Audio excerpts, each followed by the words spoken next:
Hello and welcome back to the Listening Hour, Session 3 on e-safety. We'll start going through the main learning for this session soon, but as ever, I'll take you through the STEM sentences to enable you to reflect on this weekend and how it went. The sentences are: the happiest part of my weekend was, the most exciting part of my weekend was, I spent most of my weekend, this weekend I felt scared when, over the weekend I saw, the most upsetting part of my weekend was, I spent some of my weekend, on Saturday or Sunday I felt loved when, on Saturday or Sunday I felt alone when. Pause the video now and talk through the responses with an adult.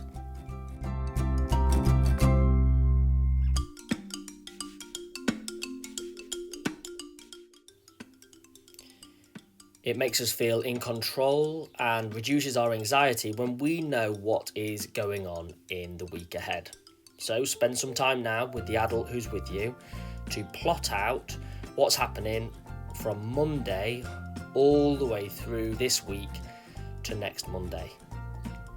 Talk about your routine, talk about any changes, press pause now and press play when you're ready to continue.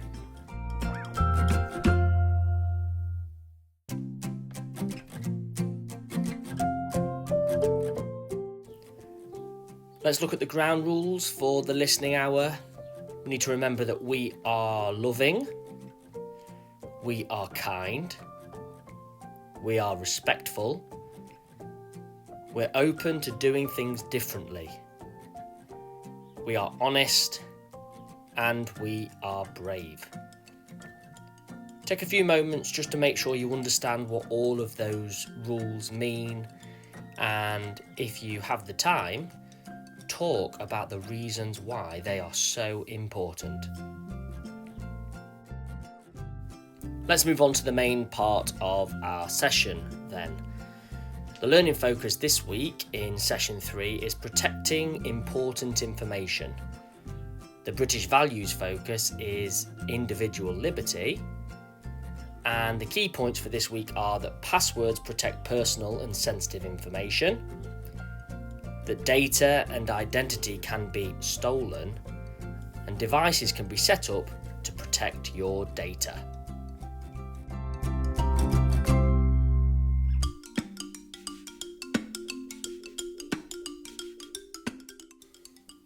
Passwords. Let's start off with an activity. Think about all the things that use a password. Make a list of 10. Discuss the job passwords do and why they are essential.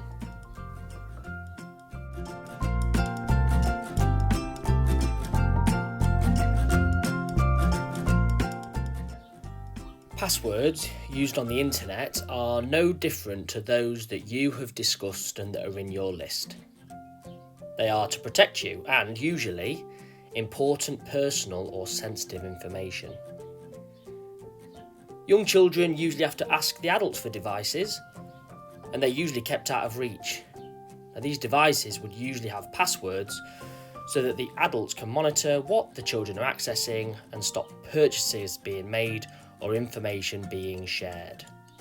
Older pupils may have their own devices with passwords set for the same reasons as above.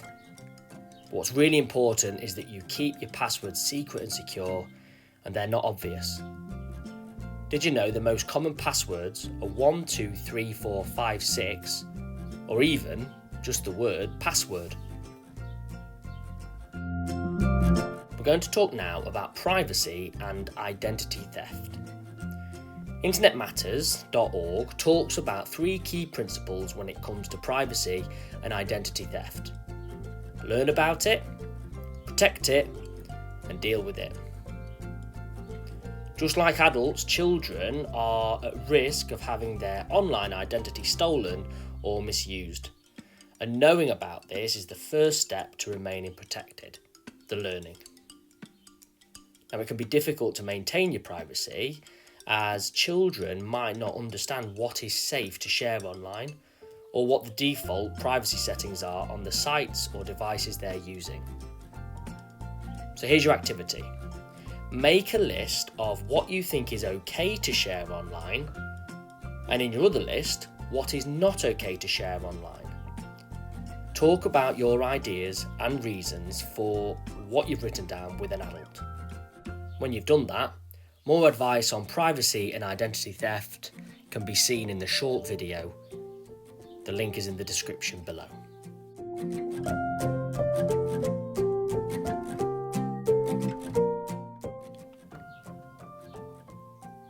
So let's move on to social media safety.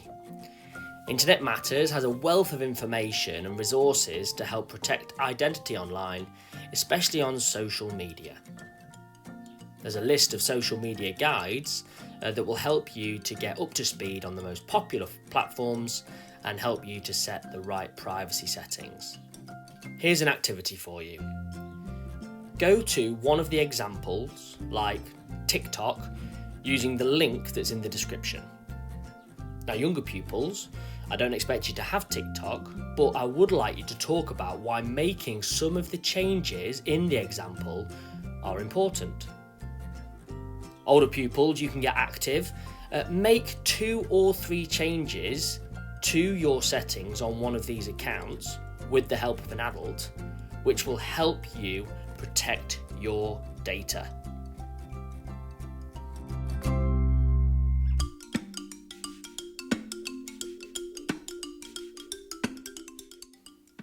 Setting up devices safely.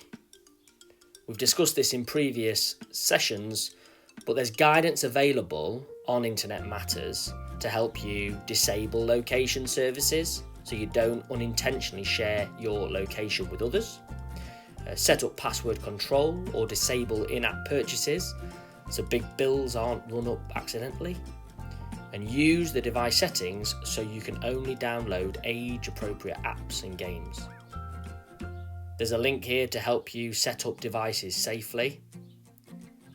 And there's also a link in the description on 5 tips to help setting up devices safely. Pause the video now and talk about this learning.